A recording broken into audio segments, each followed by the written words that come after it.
ಕೋರ್ಟ್ನಲ್ಲಿ ದರ್ಶನ್ ಅವರ ಜಾಮೀನು ಅರ್ಜಿ ವಿಚಾರಣೆ ಈಗ ಆರಂಭ ಆಗಿದೆ ಅನ್ನೋ ಬಿಗ್ ಬ್ರೇಕಿಂಗ್ ಅಪ್ಡೇಟ್ ಲಭ್ಯ ಆಗ್ತಾ ಇದೆ. ಗಮನಿಸ್ತಾ ಹೋಗೋಣ.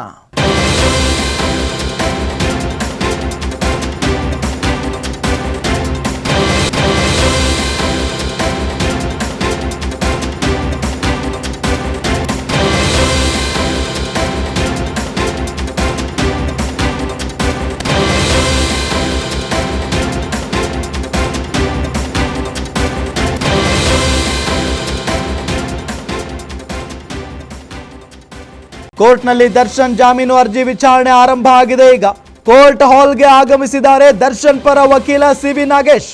57ನೇ ಸಿಟಿ ಸಿವಿಲ್ ಕೋರ್ಟ್ನಲ್ಲಿ ದರ್ಶನ್ ಜಾಮೀನು ಭವಿಷ್ಯ ನಿರ್ಧಾರ ಆಗುತ್ತೆ. ದರ್ಶನ್ ಪರ ವಕೀಲ ಸಿ.ವಿ. ನಾಗೇಶ್ ವಾದಕ್ಕೆ ಎಸ್ಪಿಪಿ ಪ್ರಸನ್ನ ಕುಮಾರ್ ಕೌಂಟರ್ ಕೊಡಲಿದ್ದಾರೆ. ಇವತ್ತು ಎಸ್ಪಿಪಿ ಪ್ರಸನ್ನ ಕುಮಾರ್ ರಿಂದ ಸಿ.ವಿ. ನಾಗೇಶ್ ವಾದಕ್ಕೆ ಕೌಂಟರ್ ನೀಡಲಿದ್ದಾರೆ. ಇವತ್ತು ಜಾಮೀನು ಸಿಗೋ ನಿರೀಕ್ಷೆಯಲ್ಲಿ ದರ್ಶನ್ ಇದ್ದಾರೆ. ಬಳ್ಳಾರಿ ಜೈಲಿನಲ್ಲಿದ್ದಾರೆ ಆರೋಪಿ ದರ್ಶನ್. ಅವರಿಗೆ ಡವ ಶುರುವಾಗ್ಬಿಟ್ಟಿದೆ. ಈಗ ರೇಣುಕಾಸ್ವಾಮಿ ಕೊಲೆ ಆರೋಪಿಗಳ ಎದೆಯಲ್ಲಿ ನಡುಕ ಶುರುವಾಗಿದೆ.